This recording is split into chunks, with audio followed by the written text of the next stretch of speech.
many deserving candidates, and I'm very humbled to be here by the selection. I have to give a shout out to Mr. Robert Nelson. When I was here, everybody in the school was always, you need to meet Robert, you need to meet Robert. And I used to kind of have this idea in my mind, like, they just want me to meet him because he's like the other black guy. But when I met him, and he's shorter, and I was like, he's like a Yoda. He's so wise and everything, and when he commands the room, so I was, oh gosh, nervous when I get around. And lastly, I'd like to thank you. I know there were probably a number of things you'd rather be doing on your graduation weekend besides listening to some random guy with a beard at 9 a.m. So because of that, I do appreciate you being here, and I promise I will not be too long-winded. You know, the president, he took some of my speech. I don't think he knew it, but yeah, he took some of my speech. But I'm going to give it anyway, because I wrote it, so you got to hear it. So it is what it is. So it's quite surreal for me to be standing here in front of you like this. Being back in this town brings back a lot of memories, some good, some great, some that have been locked away in a vault of memories that should never ever come out again.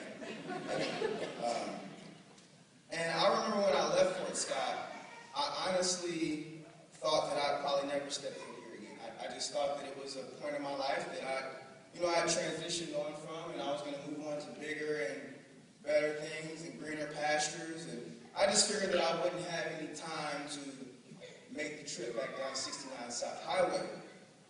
I can remember when this campus did not have this facility, when Walmart closed at 10 p.m., which was a problem for me. There was no movie theater when I was here, so creativity came into mind. Many nights spent in dorms with nothing to do. I remember when the football team was 0-9, 2 years in a row, when the high school basketball team got more news than the college basketball team. And I also remember not having a car and having to walk to McDonald's and Wendy's, and it would be too late to go inside, so I would just walk through the drive-thru, and I'd show up to the window, and they were very surprised to see me, but I still got what I needed to get because the fine cuisine of the cafeteria was not available past 9 p.m., so you had to do what you had to do.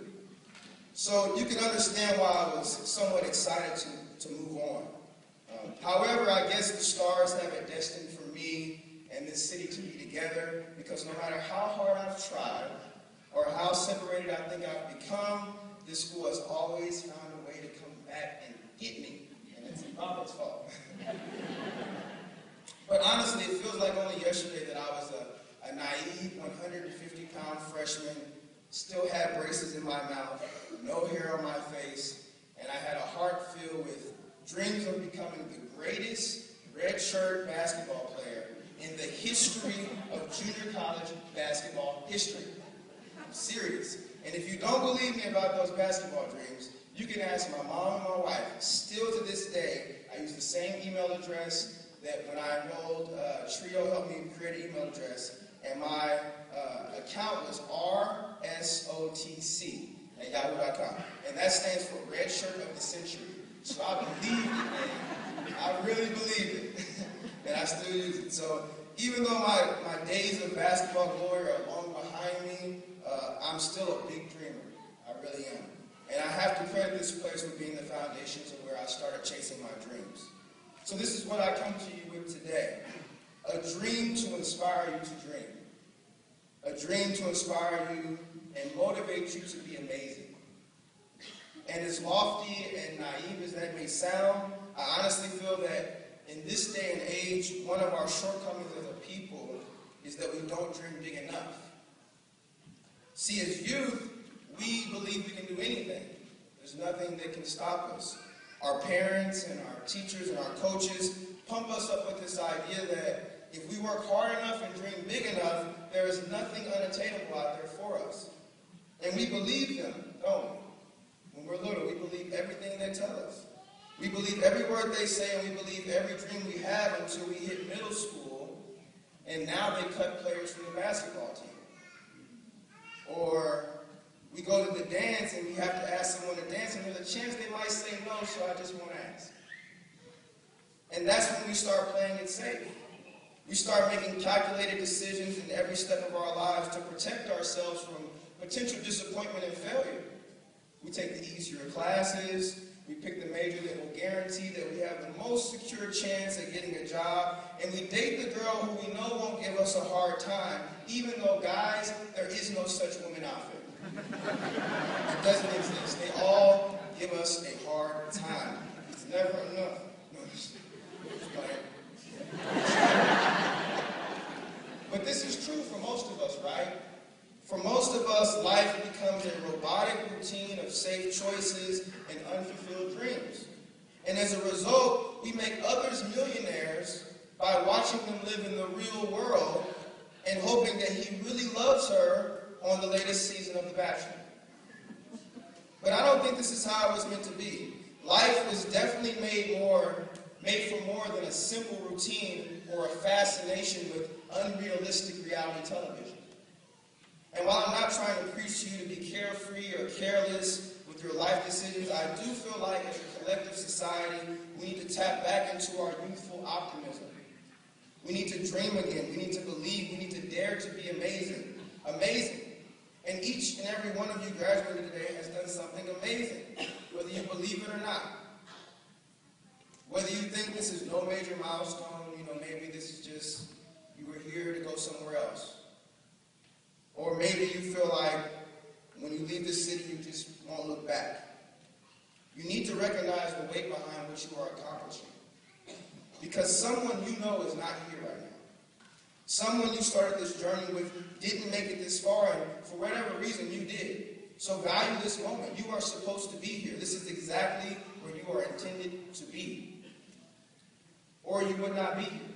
So cherish this honor and use it as a momentum to do more amazing. Many times with graduations, we approach them as if they are the end of something, as if they are to seal something that we are forever done with. However, I feel that graduations are simply evolutions. They are simply stepping stones to more achievements and to more dreams. I don't know, you guys are now familiar with YouTube sensation Kid President, but I'm absolutely in love with that little guy. I mean, if I'm ever having a bad day, I just turn on Kid President. And I would watch for hours. It's a problem. And if my wife gave me permission, I would adopt him in a heartbeat. His family would just have to give him up. There's just nothing they could do about it. He'd be mine. But his messages are so simple, And one of his main goals is to make the world more awesome. And his main philosophy is that if we treat each other better, and dream bigger, and dance more often, and help each other, that we'll all be less sad, and people won't be so angry, and the world will be more awesome. We can save the world. And as simple as that sounds, I'm starting to believe that maybe it really is that easy. It's not so difficult. Maybe if we all spend more time going for our dreams and finding things that make us passionate, we would spend less time upset with the world and the cards that we were dealt. Strive to do something amazing for yourself and your family and your community. And watch, that positive energy will have a ripple effect to everyone you come into contact with. Dare to dream big and take risks. This isn't the time in your life to do it.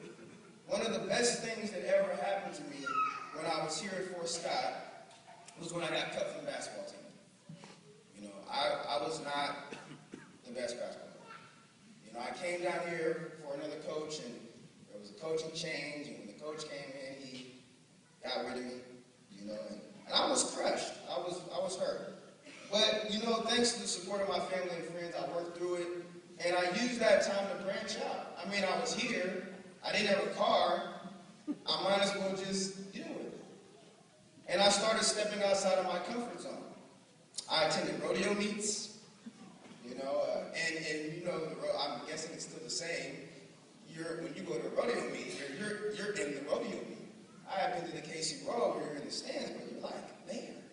So it was the craziest thing I've ever seen in my life, And I worked as a campus ambassador. I taught karate in the racquetball room. I coached a 5th grade basketball team that didn't win any games. None. They were horrible. But it wasn't my fault at all. Amazing coach. And I even forced myself to listen to country music, and I made myself like it. It's not that different from rap. It's just, different little twang. It's the same. I did everything I never intended to do when I arrived here, and I became a better man because of it. But that was only because I was willing to dream and step outside my comfort zone.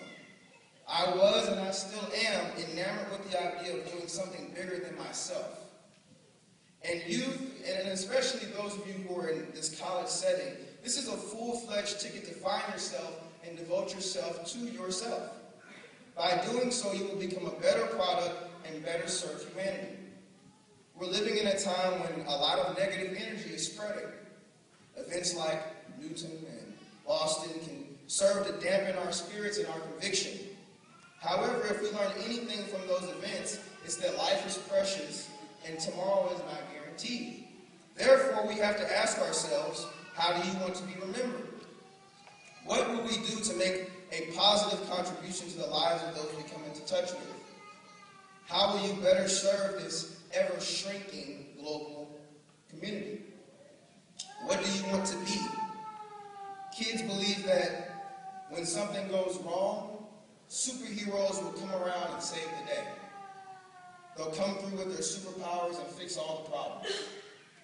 However, while we may not have supernatural powers, we do have the power to make choices.